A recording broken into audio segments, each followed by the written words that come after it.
தாவீது எதிர்பார்க்காத இடத்திலிருந்து ஒரு ஆசீர்வாதமான வார்த்தையை அவனுடைய காதுகள் கேட்க ஆண்டவர் உதவி செய்தார். நான் நம்புகிறேன், இந்த சத்தத்தை கேட்டுக்கொண்டிருக்கிற ஆண்டவருடைய பிள்ளைகளே, இது கர்த்தருடைய வார்த்தை. நீங்கள் எதிர்பார்த்திருக்க மாட்டீர்கள், நீங்கள் யோசிச்சிருக்க மாட்டீர்கள். இதுவரைக்கும் அந்த இடத்திலே ஆபத்தான காரியங்கள் வந்திருக்கலாம், இதுவரைக்கும் அந்த இடத்திலிருந்து கெட்ட செய்திகள் வந்திருக்கலாம், இதுவரையிலும் அந்த இடத்திலிருந்து இப்படிப்பட்ட ஒரு நன்மை வரும் என்று நீங்கள் எதிர்பார்த்து சோர்ந்து போய் இனி வராது என்று நினைத்திருக்கலாம். ஆனால் தாவீதினுடைய வாழ்க்கையிலே ஒரு மிகப்பெரிய ஆச்சரியம், அவன் எதிர்பார்க்காத இடத்திலிருந்து ஒரு நல்ல வார்த்தையை கர்த்தர் அவன் காதுகளிலே கேட்கும்படியாய் கர்த்தர் கட்டளையிட்டார். இது தீர்க்க தரிசனமான வார்த்தை, இது ஆண்டவருடைய வார்த்தை. இந்த மாதம் முடிகிறதற்குள்ள இந்த சத்தத்தை கேட்கிற பலருடைய காதுகள் இப்படிப்பட்ட நல்ல செய்திகளை கேட்க போகிறது. நீங்கள் எதிர்பார்க்காத இடத்திலிருந்து ஒரு நன்மை வர போகிறது.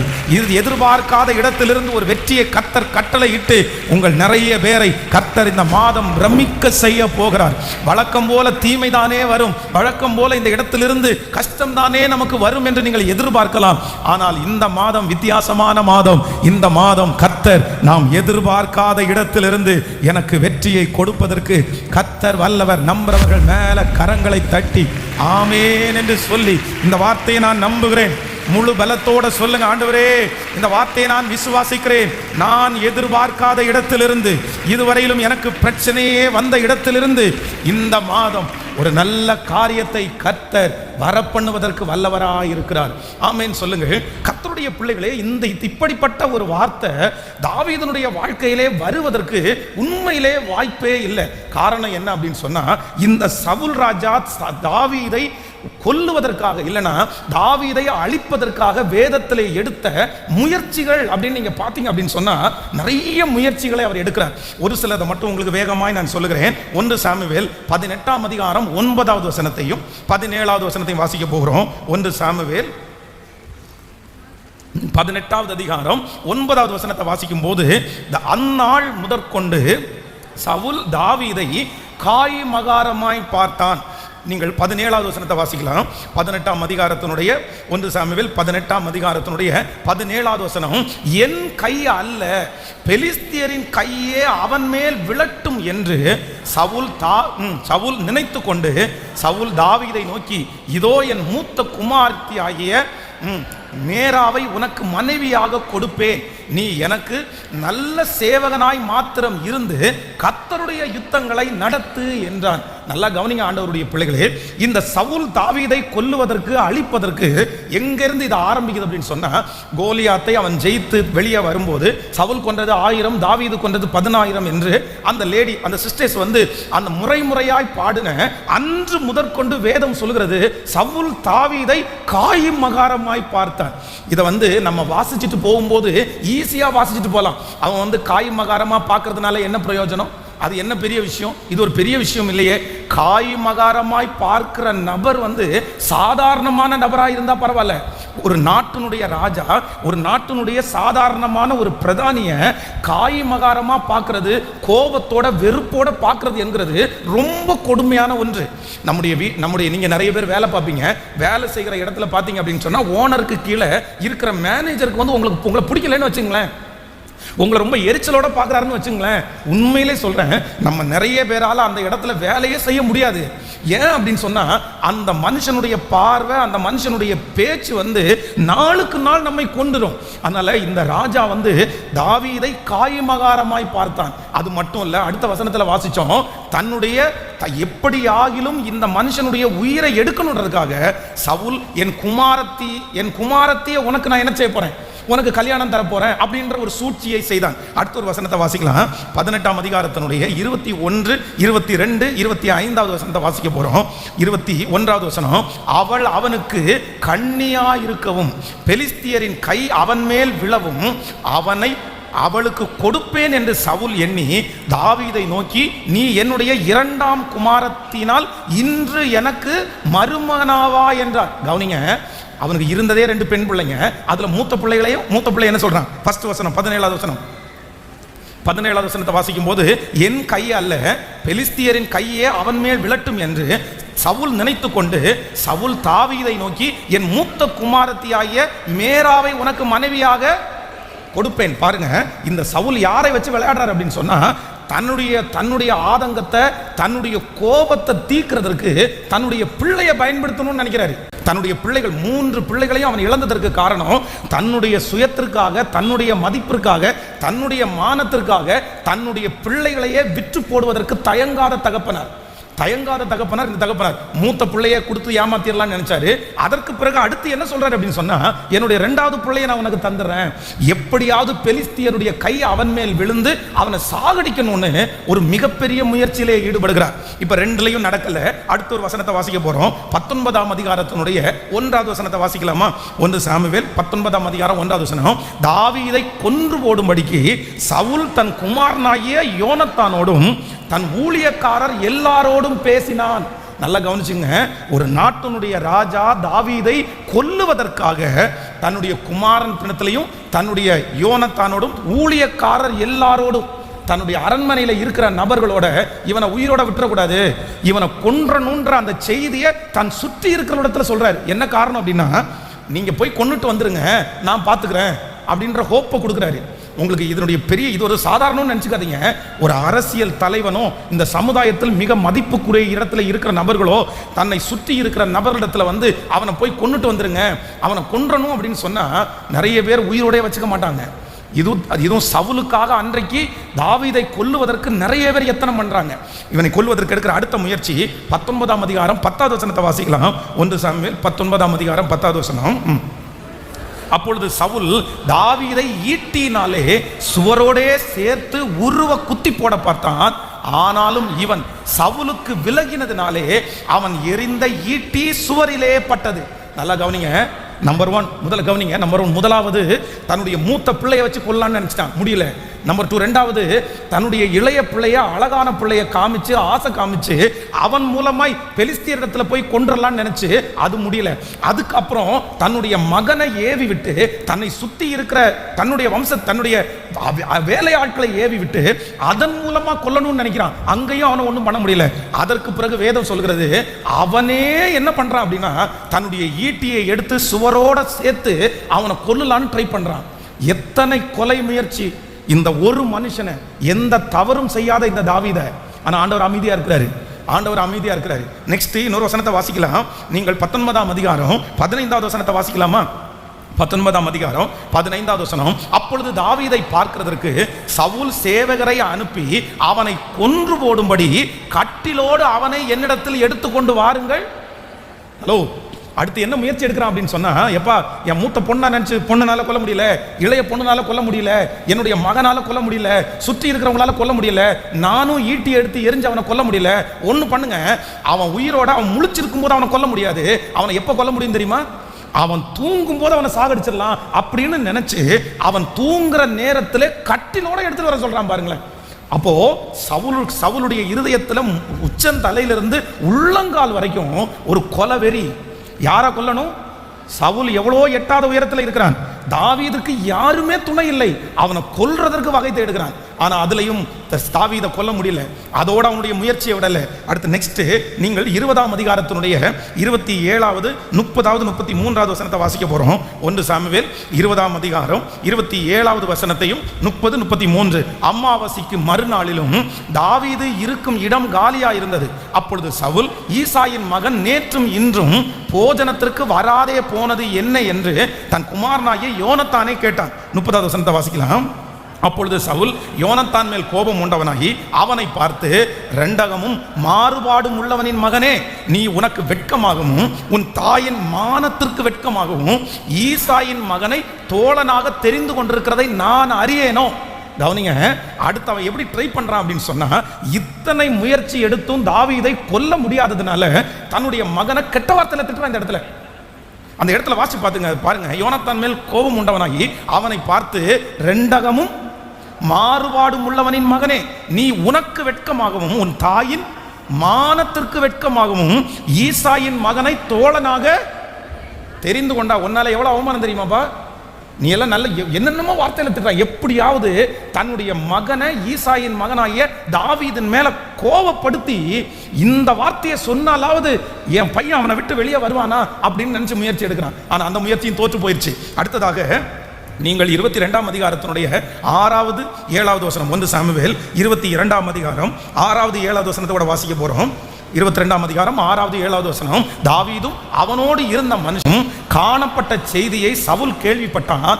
சவுல் கிபியாவை சேர்ந்த ராமாவிலே ஒரு தோப்பிலே உட்கார்ந்து தன்னுடைய ஊழியக்காரர் எல்லாரும் தன்னை சூழ்ந்து நிற்கிற தன் ஈட்டியை கையிலே பிடித்து கொண்டு போகும்போது சவுல் தன்னண்டையில் நிற்கிற தன் ஊழியக்காரரை பார்த்து, பென்யமீன் புத்திரரே கேளுங்கள், ஈசாயின் மகன் உங்களுக்கு எல்லாருக்கும் வயல்களையும் திராட்சை தோட்டங்களையும் கொடுப்பானோ? உங்கள் எல்லாரையும் 1000க்கு அதிபதிகளாகவும் 100க்கு அதிபதிகளாகவும் வைப்பானோ? போதும், நீங்க வீட்டில் போய் வாசிங்க. இப்போ என்ன பண்றான் அப்படின்னு சொன்னா, இதுவரையிலும் பிள்ளையை ஏவி விட்டு முடியல, இதுவரையிலும் தன்னை சுத்தி இருந்த படை சேவர்களை ஏவி விட்டு முடியல, தன்னுடைய மகனை ஏவி விட்டு அவனால ஒன்றும் பண்ண முடியல, தான் முயற்சி எடுத்து அவனால ஒன்றும் பண்ண முடியல. கடைசியில் என்ன தீர்மானம் எடுத்தான் அப்படின்னு சொன்னா, இவங்க எல்லாரை காட்டிலும் அவனோட இருக்கிற ஆட்களை நம்ம ரெடி பண்ணிட்டோம்னா அவனை கொன்றலாம் நினைச்சு தன் தாவீதோடு இருந்த ஜனங்களை பார்த்து என்ன சொல்றான் அப்படின்னா, இவனால உனக்கு என்ன செய்ய முடியும்னு நினைக்கிற? இவன் என்ன செஞ்சிருவான்? நான் இந்த நாட்டினுடைய ராஜா, ஒரு நாள் இல்லைனாலும் ஒரு நாள் அவனை கொன்றுவேன். நீங்க அவன் உனக்கு 100க்கு அதிபதியா அவனை வச்சிருவானா? 1000க்கு அதிபதியா வச்சிருவானா? நீ அவனை கொன்னுட்டு எங்கிட்ட வா, நான் உன்னை 100க்கு அதிபதியா வைக்கிறேன், நான் உன்னை 1000க்கு அதிபதியா வைக்கிறேன். தாவீதுக்கு அவனோட சேர்ந்து இருக்கிறவங்களே கொஞ்சம் பேரு, அந்த கொஞ்சம் பேரையும் தன்னுடைய கையில போட்டு தாவீதை கொல்லணும்னு முயற்சி எடுத்தவன் யார் தெரியுமா? இந்த சவுல். போகிற இடத்துல எல்லாம் ஆனா ஆண்டவர் ரொம்ப அமைதியா இருந்தாரு, ரொம்ப அமைதியா இருந்தாரு. நீ இன்னொரு வசனத்தை கூட வாசிக்கலாம். 22ஆம் அதிகாரத்தினுடைய 13வது வசனம், 1 சாமுவேல் 22ஆம் அதிகாரம் 13வது வசனத்தை வாசிக்கும் போது, அப்பொழுது சவுல் அவனை நோக்கி, நீயும் ஈசாயின் மகனும் எனக்கு விரோதமாய் கட்டுப்பாடு பண்ணி இந்நாளிலே இருக்கிறபடி எனக்கு சதி பண்ண அவன் எனக்கு விரோதமாய் எழும்பும்படி நீ அவனுக்கு அப்பமும் பட்டயமும் கொடுத்து தேவ சன்னதியில் அவனுக்காக விசாரித்தது என்ன என்றான். ஹலோ, எல்லாரும் என்ன கவனமாய் கவனிங்கள். இப்போ கடைசியில் எங்க போறான் தெரியுமா சவுல்? தாவீதுக்கு யாரெல்லாம் சப்போர்ட் பண்றாங்களோ எல்லா இடத்துலையும் இந்த சவுல் போய் நின்னான். இங்க யார் சப்போர்ட் பண்றா அப்படின்னு சொன்னா, அவன் ரொம்ப களைச்சு போய் சாப்பிட்றதுக்கே முடியாம இருக்கும்போது தேவாலயத்தில் இருக்கிற ஆசாரியர்கள் இவனுக்கு ஹெல்ப் பண்ணாங்க. அவங்க ஒரு பட்டயத்தை அவன் கையில கொடுத்து சமூகத்து அப்பங்களை அவனுக்கு சாப்பிட்றதுக்காக கொடுத்தாங்க. உடனே இதை கேள்விப்பட்டு சவுல் உடனே எங்க போனான் தெரியுமா? நேர சர்ச்சுக்குள்ளே போயிட்டான். அடைக்கல பட்டணம் என்கிற இடமே இருக்குது. எவ்வளவு எப்பேற்பட்ட பாவி அந்த இடத்துக்கு வந்தாலும் அவனுக்கு ஆதரவு கொடுக்கணும்னு இருக்குது பைபிள்ல. ஆனா அந்த இடத்துல போய் அவங்க தாவீதுக்கு ஹெல்ப் பண்ணாங்கன்ற ஒரு காரணத்திற்காக அவங்களிலே பல பேரை பட்டயத்தாலே கொன்று போட்டான். உங்களை சாகடிப்ப நானு இருக்கிறதுலேயே ஆசாரியர்கள் மேல யாருமே கை வைக்க மாட்டாங்க. ஆனா உங்களை நான் கொல்லும் போது சுத்தி இருக்கிற அத்தனை பேருக்கும் இனி தாவீதுக்கு நான் சப்போர்ட் பண்ணா நானும் செத்துருவேன்ற உயிர் பயம் வரணுன்றதுக்காக, அந்த உயிர் பயத்தை காமிக்கணுன்றதுக்காக சவுல் அங்க இருக்கிறவர்களை பல பேர்களை கொன்று போட்டு விடுவான். அவ்வளவு வெறி, அவ்வளவு கோபம். இத்தனை நாட்களும் தாவீதை துரத்துன்னு துரத்தி அவனை கொல்லுவதற்கு இத்தனை முயற்சி எடுத்து இப்பதான் இந்த கடைசியா ஒரு வார்த்தை சொல்லுகிறான், என் மகனே, என் மகனே, என் மகனே. அந்த வாக்குத்தத்தத்தை நம்ம வாசிச்சோம். நீ நிச்சயமா என்ன ஆவா அப்படின்னா, நீ ஒரு நாள் என் குமாரனாகிய தாவீதே, நீ ஆசீர்வதிக்கப்பட்டவன், நீ பெரிய காரியங்களை செய்வாய், நீ மென்மேலும் பலப்படுவாய். நீ ஆசீர்வதிக்கப்பட்டவன், நீ பெரிய காரியங்களை செய்வாய், நீ மென்மேலும் பலப்படுவாய். ஆமேன்.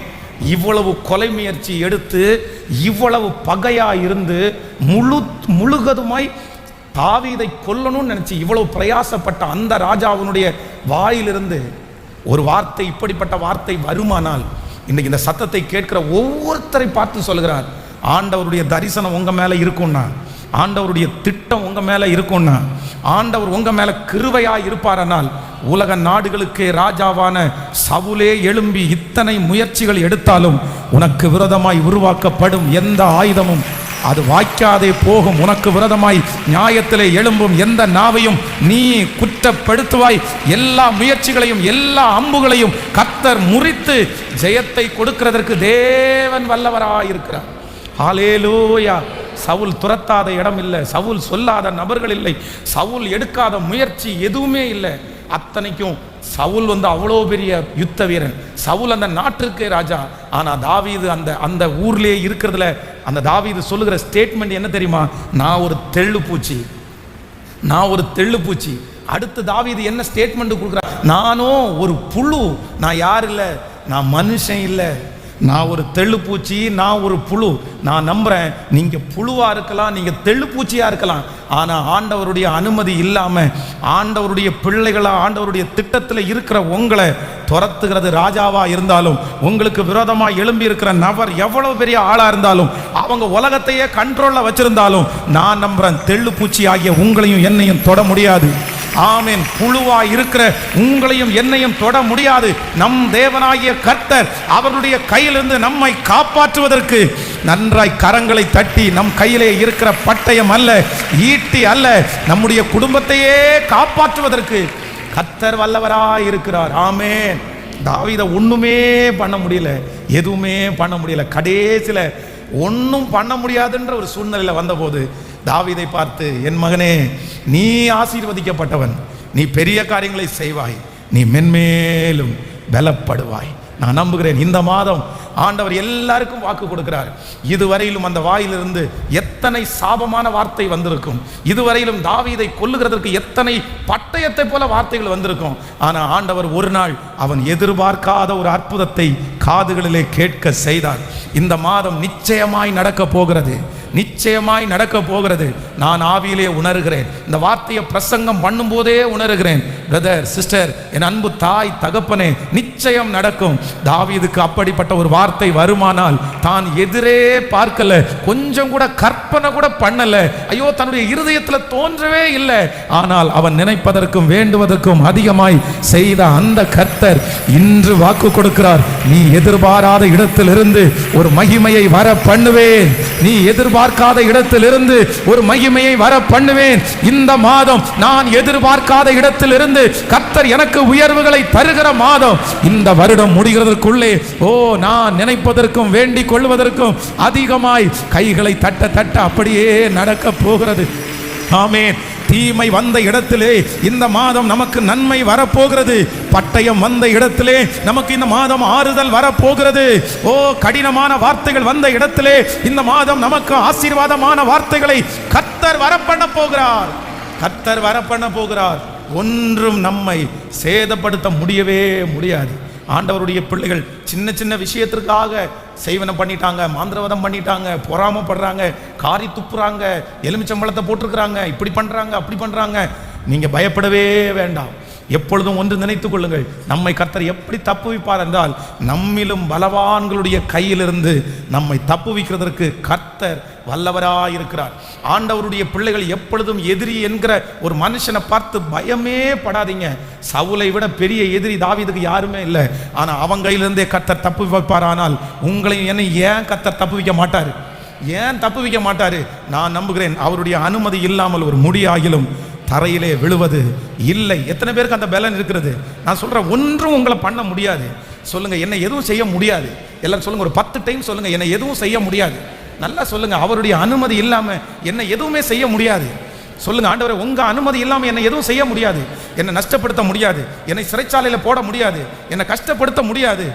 நீர் என்னை ஒரு நாளும் கர்த்தர் விடவே மாட்டார். கர்த்தர் சொல்லுகிறார், இந்த ஏராளமான கூட்டத்தை பார்த்து நீ பயப்படாதே, அவர்களோடு இருக்கிறதை பார்க்கலும் உங்களோடு இருக்கிறது அதிகம்.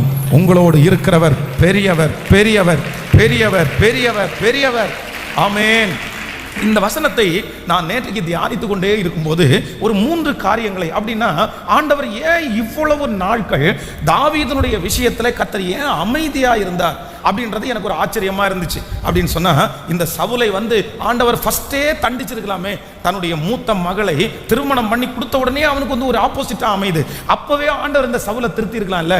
எதுக்காக? கிட்டத்தட்ட பல ஆண்டுகள் இந்த சவுல் தாவீதுக்கு கண்ணியாகவே இருந்தார். கடைசியில் தன்னுடைய ஊர்லயே அவரால் இருக்க முடியாம, நான் ஃபர்ஸ்ட் இந்த ஆராதனை ஆரம்பிச்ச உடனே சொன்னேன்ல, எங்கேயுமே இருக்க முடியாம கடைசியில் எங்க போக வேண்டிய சூழ்நிலை ஆயிடுச்சு அப்படின்னா, எதிரியினுடைய நாட்டுக்கே போக ஆரம்பிச்சிருச்சு.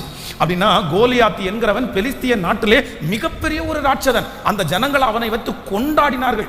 அவனை கொன்னதே இந்த தாவீது. அதனால முழு பெலிஸ்திய ஜனத்திற்கும் இஸ்ரவேல் ஜனங்களுக்கு மேல அவங்களுக்கு பயம் இருக்கோ இல்லையோ, யார் மேல பயம் இருக்குது? தாவீது மேல. பயம்ன்றதை விட கோபம் இஸ்ரவேல் ஜனங்கள் எல்லாரும் மேலையும் அல்ல. யார் மேல ரொம்ப கோபம்? தாவீது மேல ரொம்ப கோபம். நீ என்ன பண்ணிட்ட அப்படின்னு சொன்னா, எங்க லீடரை அழிச்சிட்டல, எங்களுக்கு இருந்ததே அவன் ஒருத்தன் தாயா, அவன் அவ்வளோ பெரிய ஆள், அவனை வச்சு நாங்கள் எவ்வளோ சந்தோஷப்பட்டோம், அவன் தலையை வெட்டி எடுத்துட்டிய நீ. அதனால மொத்த பெலிஸ்திய ஜனங்களுக்கும் சிம்ம சொப்பனமாய் விளங்கினவன் தான் தாவீது.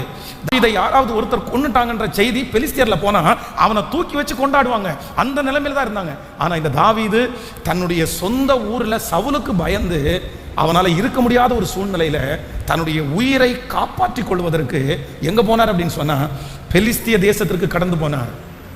அங்க போய் இதுவரையிலும் ரொம்ப ஆக்டிவா இருந்தவர், இதுவரையிலும் மற்றவங்களுக்கு முன்பாக ஒரு பெரிய பலசாலியா இருந்தவர், நுரை தள்ளி பைத்தியக்காரனை போல நடிக்க வேண்டிய சூழ்நிலை உண்டானது.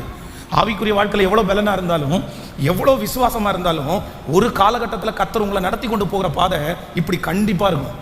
அன்னைக்கு உங்க ஃபெய்த் உங்களுக்கு, உங்களுடைய விசுவாசம் உங்களுக்கு கை கொடுக்காத மாதிரி தெரியும். நீங்க என்னமோ ரொம்ப டல்லா இருக்கிறது மாதிரி தெரியும். ஒரு காலத்துல சிங்கம் போல கர்ச்சித்தவங்க, ஒரு காலத்துல ரொம்ப வெற்றியா நின்னவங்க, சில நேரத்துல மடங்கி கிடக்கிற ஒரு ஆட்டுக்குட்டியை போல நீங்க மாறக்கூடிய ஒரு சூழ்நிலை உங்களுக்கு உண்டாகும். ஆனா அதை பார்த்து நான் அன்னைக்கு இவ்வளவு பலசாலியா இருந்தனே, இன்னைக்கு இவ்வளவு சோர்ந்து போயிருந்தேன் நினைச்சு மனசை தளர விட்டாதீங்க. ஏற்ற காலத்தில் அவர் உங்களை உயர்த்தும்படிக்கு அவருடைய பலத்தை கைக்குள்ள அடங்கி இருங்கள் என்று வேதம் சொல்லுகிறது. இந்த சத்தத்தை கேட்கிற யாரோ ஒருத்தருக்கு ஆண்டவர் இந்த வார்த்தையை பேசி கொண்டிருக்கலாம். பாஸ்டர், ஒரு நாள் என்னுடைய தைரியம் என்ன தெரியுமா, என்னுடைய விசுவாசம் எவ்வளவு தெரியுமா, ஒரு நாள் எப்படி நான் இருந்தேன் தெரியுமா, நேருக்கு நேராய் பிசாசை சந்திச்சிருக்கலாம், நேருக்கு நேர் முழங்கால் நின்று வெற்றி அடைஞ்சிருக்கலாம், ஒரு நாள்ல ஆவிக்குரிய வாழ்க்கையில் உங்களை அடிச்சுக்கிறதுக்கு யாருமே இல்லாத மாதிரி இருக்கலாம். ஆனா அட் பிரசன்ட் இந்த தாவீதை போல உங்களுடைய உயிருக்கே பயந்து, உங்களுடைய வாழ்க்கைக்கு பயந்து நீங்க ஒளிஞ்சு ஓடுறது மாதிரி, நான் விசுவாசியே இல்லை, நான் கிறிஸ்தவனே இல்லை, நான் பைபிளே தூக்கல என்ற அளவிற்கு உங்களுக்கு ஒருவேளை இன்னைக்கு அந்த மாதிரி ஒரு சூழ்நிலை உங்களுடைய வாழ்க்கையில வந்திருக்கலாம். இதே வாழ்க்கை தாவீதுடைய வாழ்க்கையில வந்துச்சு. ஆனால் ஒரு நாள் தாவீதை கர்த்தர் மறுபடியும் தூக்கி எடுத்தார், மறுபடியும் கர்த்தர் பலத்தை கொடுத்தார். அந்த தேவன் இந்த சோதனையின் நாட்கள் முடிந்ததற்கு பிறகு உங்களுக்கு பலத்தை கொடுத்து நல்ல கைகளை தட்டி கொண்டே ஆமென், மறுபடியும் கர்த்தர் உங்களை மீட்டு எடுப்பார். அந்த விசுவாசத்தை கர்த்தர் உங்களுக்கு தருவார். ஆமென். வெற்றி சிறக்க பண்ணுகிற கர்த்தர். ஹல்லேலூயா. சோ இவ்வளவு நடந்து கொண்டிருக்கும் போது தாவீது சொல்லுகிறான், ஆண்டவரே நான் தனித்து ஒரு நாரையை போல இருக்கிற ஆண்டவரே, எனக்கு பயமா இருக்குது ஆண்டவரே. அந்த சங்கீதக்காரனுடைய சங்கீதத்தில் வாசித்து பார்ப்பீர்களானால் தன்னுடைய பிரச்சனையெல்லாம் ஆண்டவருடைய சமூகத்தில் சொல்லிட்டே இருக்கிறான். ஆனால் ஆண்டவர் என்ன பண்றாருன்னா அமைதியாவே இருக்கிறாரு. சவுல் என்ன செஞ்சாலும் ஆண்டவர் உயிரை மட்டும்தான் காப்பாத்தினாரே தவிர அவனை தண்டிக்கவோ அவனை அழிக்கவோ இல்லை. இன்றைக்கி ஒரு 3 காரியங்களை நான் உங்களுக்கு சொல்லுகிறேன். ஆண்டவர் ஏன் உங்கள் வாழ்க்கையில் அமைதியாக இருக்கிறார்? சிலர் ஒருவேளை இந்த தாவீதை போல நீங்கள் இருக்கலாம். ஆண்டவர் ஏன் நீங்கள் அமைதியாக இருக்கிறீங்க? ஆண்டவர் இத்தனை நடந்தும் ஏன் நீங்கள் அமைதியாக இருக்கிறீங்க? நீங்கள் அவனை தட்டி கொடுக்கலாம்ல, நீங்கள் அவனை ஒரு ஸ்டிக் பண்ணலாம்ல, நீங்கள் என் கூட இருக்கிறத பேசலாம்ல, நீங்கள் ஏதாவது ஒன்று பண்ணியிருந்தா அவன் அடக்கி இருப்பான்ல. அப்போது இந்த வசனத்தை தியானித்து கொண்டிருக்கும் போது வேதத்தில் எனக்கு 3 சம்பவங்கள், ஆண்டவர் அமைதியாகவே இருந்த ஒரு 3 சம்பவங்கள் எனக்கு ரொம்ப ஆச்சரியமாக இருந்துச்சு. வாசிக்க போகிறோம். வேதத்தை திறந்து நம்ம முதலாவதாக ஒரு வசனத்தை வாசிக்கலாமா? யாத்ராகமம் 14ஆம் அதிகாரத்தை எடுத்துக்கொள்ளுங்கள். யாத்ராகமம் 14ஆம் அதிகாரத்தினுடைய 4வது வசனத்தை வாசிக்கலாமா? யாத்ராகமம் 14ஆம் அதிகாரத்தினுடைய 4வது வசனம், ஆகையால் பார்வோன் அவர்களை பின்தொடரும்படிக்கு நான் அவன் இருதயத்தை கடினைப்படுத்தி நானே கர்த்தர் என்பதை எகிப்தியர் அறியும்படிக்கு பார்வோனாலும் அவனுடைய எல்லா இராணுவத்தாலும் மகிமைப்படுவேன் என்றார். அவர்கள் அப்படியே செய்தார்கள். ஒரு விஷயம் கூட வாசிக்கலாம். ஆகையால் பார்வோன் அவர்களை பின்தொடரும்படிக்கு நான் அவன் இருதயத்தை கடினப்படுத்தி நானே கர்த்தர் என்பதை எகிப்தியர் அறியும்படிக்கு பார்வோனாலும். ஆமென். கைகளை உயர்த்தி ஒரு ஹல்லேலூயா சொல்லுங்கள். கர்த்தருடைய பிள்ளைகளே, இந்த இடத்துல நம்ம வாசித்த இந்த வசனம் என்ன அப்படின்னு சொன்னா, இஸ்ரவேல் ஜனங்களுக்கு இந்த பார்வோன் ஒரு மிகப்பெரிய கண்ணியாகவே இருக்கிறான். அப்படின்னா இவர்களை எத்தனை வருடமாய் அடிமையாக்குறாருன்னா, கிட்டத்தட்ட 400 ஆண்டுகளாக இவன் அடிமைத்தனத்தில் வச்சிருக்கிறான். ஆனால் ஆண்டவர் அமைதியாக இருந்தார். அங்கேயே நிறைய பேரை கொலை செய்கிறாங்க, நிறைய பேரை அடிக்கிறாங்க, அந்த ஜனங்களுக்கு வேலை பழு அதிகமாய் கொடுக்குறாங்க. ஆனால் கர்த்தர் எல்லாவற்றிலும் இஸ்ரவேல் ஜனங்களுடைய கூக்குரல் அவ்வளோ பெரியதாக எட்டுது. ஆனால் ஆண்டவர் பொறுமையாக இருக்கிறாரு, ஆண்டவர் அமைதியாக இருக்கிறாரு. ஸோ கர்த்தர் நினைத்திருந்தால் அந்த தேவனுடைய மனுஷனாகிய மோசையை கொண்டு ஒரே ஒரு அற்புதம், அந்த முதல் அற்புதத்திலேயே அவனுடைய கோலை கீழே போட்டு அந்த கோல் பாம்பாயிச்சு பாருங்களேன். அந்த பாம்பு எல்லா கோலையும், அங்க இருக்கிற மந்திரவாதிகள் எல்லாருடைய கோலையும் விழுங்கி போயிடுச்சு பாருங்களேன். அப்பவே அந்த ராஜா மனசு இறங்கி, எப்பா உங்க தேவன் பெரியவர், நீங்க இவ்வளவு பெரிய காரியத்தை செய்றீங்க, ஒரு கோல் வந்து இவ்வளவு பெரிய காரியத்தை செஞ்சிருக்குது, நீங்க எல்லாரும் போங்கன்னு ஆண்டவர் அன்றைக்கு அவனுடைய மனதை திருப்பி இருந்தா அன்னைக்கே இஸ்ரவேல் ஜனங்கள் வந்து வெளியே போயிருப்பாங்க. ஆனா கர்த்தர் அமைதியா இருந்தாரு. அடுத்த வாதைக்கு ஆண்டவர் அமைதியா இருந்தாரு. கிட்டத்தட்ட 10 வாதைகள் நடக்கிற வரைக்கும் ஆண்டவர் என்ன பண்ணாரு? அமைதியா இருந்தார். நமக்கு நிறைய பேருக்கு நம்முடைய வாழ்க்கையில் எழும்புகிற ஒரு மிகப்பெரிய கேள்வி என்ன அப்படின்னு சொன்னா, 2 வருஷத்துக்கு முன்னாடியே நீங்க செஞ்சிருக்கலாம்ல, நீங்க ஏன் அமைதியா இருக்கிறீங்க? இத்தனை நாட்கள் நீங்க விட்டு பிடிக்கணுமா? இத்தனை மாதங்கள் ஆகிறது, இத்தனை வருஷங்கள் ஆகிறது, நீங்க முன்னாடியே செஞ்சிருக்கலாம்ல, ஒரே காரியத்தில் செஞ்சிருக்கலாம்ல. ஆனா ஆண்டவர் அமைதியாவே இருந்தார். இப்போ 10 வாதைகள் முடிந்து இஸ்ரவேல் ஜனங்கள் எல்லாரும் ரொம்ப சந்தோஷப்படுறாங்க. அவ்வளவுதான், நம்ம விடுதலை ஆயிட்டோம், நமக்கு எல்லா பிரச்சனையும் முடிஞ்சிருச்சு, பொன்னோடும் பொருளோடும் புறப்பட செய்தார் என்று அப்படியே சந்தோஷமா பாடிட்டே போறாங்க. ஆனா வேதம் சொல்லுது, கர்த்தர் மறுபடியும் பார்வோனுடைய இருதயத்தை என்ன படுத்தினாராமா? சத்தமா சொல்லுங்க. சிலருடைய வாழ்க்கையில் இப்படிதான் ஆண்டவர் செய்வாரு. எல்லாம் முடிஞ்சிருச்சுடா, ஆண்டவர் அற்புதம் செஞ்சுட்டாரு, ஒரு கையளவு மேகத்தை பார்த்துட்டோம், நம்ம காலடி எடுத்து வச்சுட்டோம், நம்ம விடுதலை அடைஞ்சிட்டோம், நமக்கு எல்லாம் முடிஞ்சிருச்சு அப்படின்னு நினைச்சு காலடி எடுத்து வச்சுட்டு சந்தோஷமா ஒரு பாட்டு பாடி சர்ச்சில் ஒரு சாட்சியை எழுதி கொடுத்து பாஸ்டரும் வாசிச்சாச்சு, ஊர்ல இருக்கிற எல்லாருக்கும் ஃபோன் பண்ணி வேற சொல்லியாச்சு, ஆண்டவர் செஞ்சுட்டாரு, ஆண்டவர் செஞ்சுட்டாரு அப்படின்னு வர்றவங்க போறவங்க எல்லாத்தையும் சொல்லியாச்சு. ஆனா சொல்லி முடிச்ச அடுத்து திரும்பி பார்த்தா சந்தோஷம் பொங்குதே அப்படின்றது அப்படியே டல்லாகுது.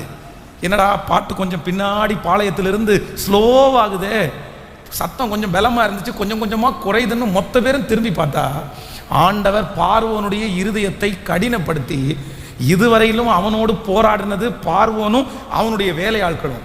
ஆனா இப்போ பார்வோனுடைய அந்த அந்த பட்டண தேசத்திலிருந்து எகிப்திலிருந்து சகல யுத்த வீரர்களும் மொத்த பேர் இப்ப கிளம்பி வராங்க.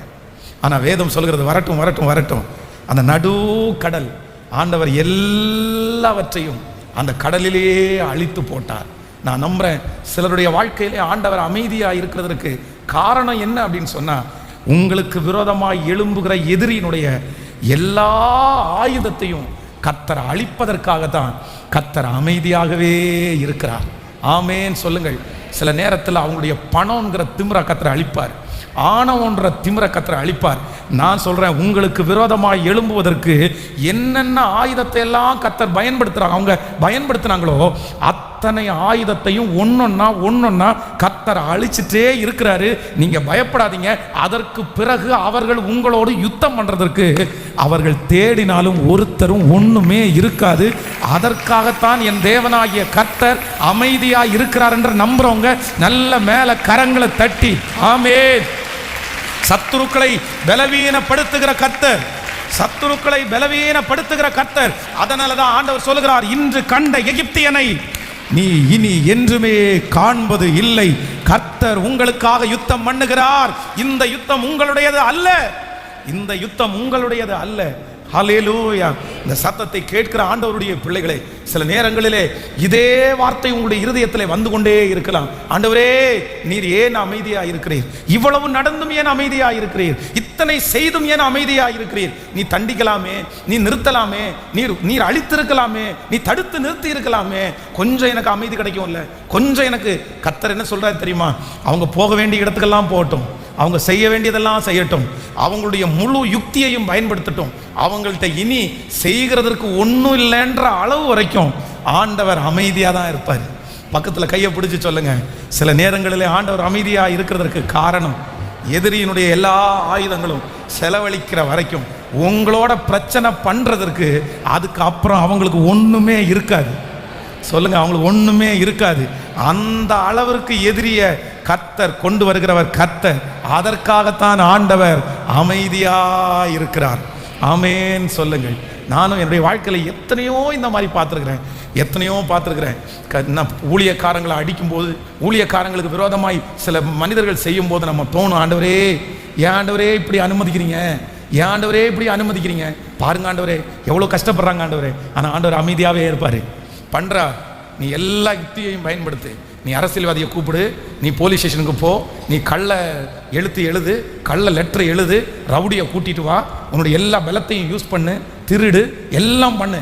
ஆனால் ஒன்னே ஒன்று, கடைசியில் உனக்கு எல்லாம் பண்ணி முடிச்சதுக்கு அப்புறம் என் பிள்ளையை எதிர்க்கிறதுக்குன்னு உனக்கு ஒன்றுமே சொல்லுங்க, இதை நம்புறீங்களா? எல்லாரும் விசுவாசிக்கிறீங்களா?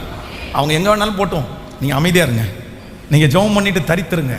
இன்றைக்கு கர்த்தர் இந்த சத்தத்தை கேட்குற நிறைய பேரோட தெளிவாக பேசுகிறாரு.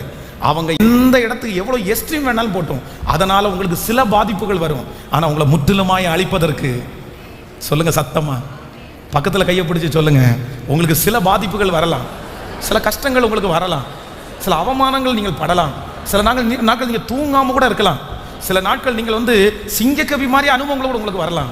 ஆனால் நான் நம்புகிறேன் அவங்க ஆயுதம் எல்லாம் என்ன பண்ணட்டும், சொல்லுங்கள் சத்தமா. ஆமானை குறித்து வேதம் சொல்லுகிறது, முருதகாய் விஷயத்தில் ஆண்டவர் ரொம்ப அமைதியாகவே இருந்தார். ரொம்ப எது வரைக்கும் அமைதியாக இருந்தார்?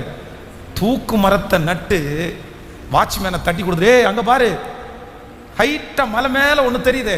ஆமாம் சார், என்ன தெரியுதா சார்? அது தூக்கு மரம் மாதிரி தெரியுது சார். அது வேற யாருக்கும் இல்லை. யாருக்கு தான்? உனக்கு தான். ஆமானுடைய சகல யுக்திகளையும் செய்கிற அளவுக்கு ஆண்டவர் விட்டுட்டார். ஆமான் ஒவ்வொரு விஷயம் அந்த ராஜாவுக்கிட்ட போய் உட்கார்ந்து பேசும்போது முருதகாயினுடைய இருதயம் எப்படி இருந்திருக்கும் தெரியுமா? அப்படியே, ஆண்டவரே, என்ன ஆண்டவரே, எதிரியை கொண்டு போய் ராஜாவோட சேர்த்து விட்டீங்க, எதுக்கு ஆண்டவர் இப்படி சேர்த்து விட்டீங்க? அவன் சும்மா இருக்கும்போதே யூட்டர்ன் போடுவான், இப்போ எவ்வளோ பெரிய பிரச்சனை பண்ணுவான், இப்போ ராஜா அவன் தோள் மேலே கையை போட்டா என்னென்ன வேலை பண்ணுவான், இதெல்லாம் மனசில் நினச்சிருப்பான் முருதகாய். இங்கே நிறைய முருதகாய்கள் இருக்கிறீர்கள். உங்கள் மனசுலையும் எப்படி தான் ஓடிட்டு இருக்குன்னா, ஆண்டவரே, அவன் ஒளிவான்னு நினச்சா, அவன் போவான்னு நினச்சா, அவன் விட்டுருவான்னு நினச்சா, முன்னிலும் பயங்கரமான பலனாக வந்து நிற்கிறானே, ஏற்கனவே இருந்ததை விட பெரிய பிரச்சனை பண்ணுறானே, நான் எங்கே போவேன், நான் என்ன பண்ணுவேன்? கர்த்தர் அப்போ என்ன சொல்லுவாருன்னா, நான் அமைதியாக இருக்கிறதற்கு காரணம் உண்டு, இனி உன்னை எதிர்ப்பதற்கு ஆயுதமே இல்லைன்ற அளவிற்கு அவனை நான் ஜீரோ பண்ணுற வரைக்கும், எதிரிய ஜீரோ பண்ணுற வரைக்கும் என் தேவன் அமைதியா இருக்கிறவர். கைகளை தட்ட தட்ட அந்த மகிமை உங்கள் மேல் கடந்து வரட்டும். எதிரிய ஜீரோ வாக்குற வரைக்கும், அவனுடைய ஆயுதங்கள் முழுவதையும், ஓ ஹalleluya, கர்த்தர் அந்த ஆயுதங்கள் முழுவதையும் முறிக்கிற வரைக்கும் என் தேவன் அமைதியாகவே இருக்கிறவர். இப்ப எத்தனை பேர் ஆமென் சொல்ல முடியும்? என் தேவன் அமைதியா இருப்பதற்கு ஒரு காரணம் உண்டு. சொல்லுங்க பார்க்கலாம். என் தேவன் அமைதியா இருப்பதற்கு ஒரு காரணம் உண்டு. என் தேவன் அமைதியா இருப்பதற்கு ஒரு காரணம் உண்டு. ஹல்லேலூயா. கடந்த நேற்றைய தினத்தில் இந்த ரோட்டில் ஒரு பாப்பா, இந்த ஏரியாவில் உள்ள ஒரு தங்கச்சி ஒரு பர்ஸை தொலைச்சிட்டாங்க, பேக்கோடு தொலைச்சிட்டாங்க. அதில் மிகவும் முக்கியமான நிறைய எவிடன்ஸ் எல்லாம் அதில் இருந்துச்சு. அப்போ அந்த பிள்ளை அழுதுகிட்டே அவங்க அம்மாவும் வந்தாங்க. ஃபாதர், ஏதாவது சிசிடிவி கேமரா இருந்துச்சுன்னா கொஞ்சம் காமிங்களேன் அப்படின்னு சொன்னாங்க. அப்போ நான் சொன்னேன், இந்த முன்னாடி இருக்கிற சிசிடிவி கேமரா இந்த இந்த ரோட்டில் போகிற நம்ம ஏரியா பசங்க ஒன்றை உடச்சிட்டாங்க, திரும்ப உடச்சிட்டாங்க. அதுக்கப்புறம் மாட்டினதுக்கப்புறம் பார்த்தீங்கன்னா ஒரு பெரிய குச்சி வச்சு அந்த கேமராவை தரையில் பார்க்குற மாதிரி வச்சுருக்காங்க. என்ன தரையில் பார்க்குற மாதிரி வச்சுருக்காங்க. இந்த பாருங்கம்மா, இந்த கேமராவை இப்படி தரையில் பார்க்குறது மாதிரி வச்சா யாரை பார்ப்பீங்க நீங்கள் அப்படின்னு யார் உங்கள்கிட்ட சொல்லிவிட்டான்னு கேட்டால், யார் கேமராவை உடைச்சாரோ, யார் அந்த கேமராவை தலைகளை மாட்டான அந்த பையன் சொல்லிவிட்டு இருக்கிறான். ஃபாதர்கிட்ட போய் கேளுங்க, ஏதாவது ஒரு கேமரா ஆனில் இருக்கும், கண்டுபிடிச்சிடலாம் அப்படின்னு சொல்லி. ஆமேன். ஒரு காலத்தில் கேமரா மாட்டும் போது பயந்துட்டே மாட்ட வேண்டியது, எல்லாத்தையும் உடைச்சி எல்லாத்தையும் பிரச்சனை பண்ணி. ஆனால் ஒவ்வொரு டைமும் செய்யும்போது, ஆண்டவரே இனி எத்தனை காலம் ஏன் ஆண்டவரே இப்படி விட்டு வச்சிருக்கிறீங்க? ஆனால் இப்போ ரோட்டில் போகும்போது, ஃபாதர் அப்படின்னு கை காமிச்சிட்டு, ஆமாப்பா நல்லதுப்பா அப்படின் போது, ஒரு 100 ரூபா தருவீங்களா, ஒரு 100 ருபீஸ் தருவீங்களா? எங்கப்பா உன் வீரம் எங்கப்பா போச்சு, உன் தைரியம் எங்கப்பா போச்சு? எப்போவுமே உன் கூட ஒரு 10 பேரை வச்சிருப்பியப்பா, சண்டை பண்ண தானே வந்திருப்பியப்பா. ஆமாம் தான், உங்களால் தான் சைலண்டான ஆளாச்சே, உங்கள் தேவன் தான் சைலண்டான ஆளாச்சே. அவர் கொஞ்சம் கொஞ்சமாக என்ன படுத்திட்டாரு, என்னை பலவீனப்படுத்தி இப்போ எதிரியை எங்கே கொண்டு நிறுத்திட்டாரு.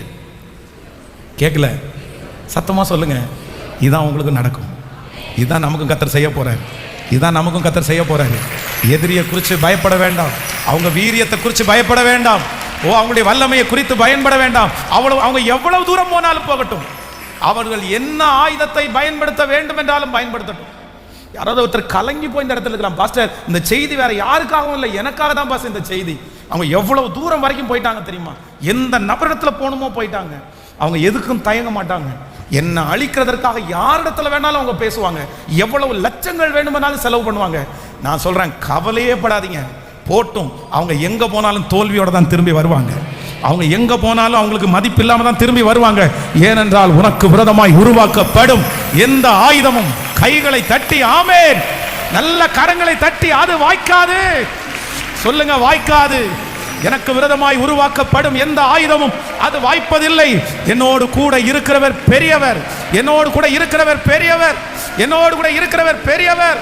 ஆமென், ஹல்லேலூயா. அவங்க போகும்போதெல்லாம் நீங்க என்ன செய்யணும் அப்படின்னு சொன்னா, நீ எல்லாத்தையும் யூஸ் பண்ணு, நீ எல்லாத்தையும் யூஸ் பண்ணு, நீ எல்லாத்தையும் யூஸ் பண்ணு. கடைசியில் உன் கையில் ஒரு ஆயுதமும், நீங்களும் அப்படிதான் எதிரிகளுக்காக ஒன்று நினைத்துக் கொள்ளுங்கள். நீங்க எவ்வளவு பெரிய ஆயுதத்தை நீங்க பயன்படுத்தினாலும் நீங்க கண்டிப்பா எப்படி தான் வருவீங்க சொல்லுங்க? நீங்க தோற்று போய் தான் வருவீங்க. ஒவ்வொரு டைமும் சில நேரங்களில் வந்து சில எதிரியை ஜெயிக்க முடியாம இருக்கிறதுக்கு காரணம் என்ன அப்படின்னு சொன்னா, அவனோட போராடாதன்னு ஆண்டவர் சிம்பாலிக்கா சொல்றாரு.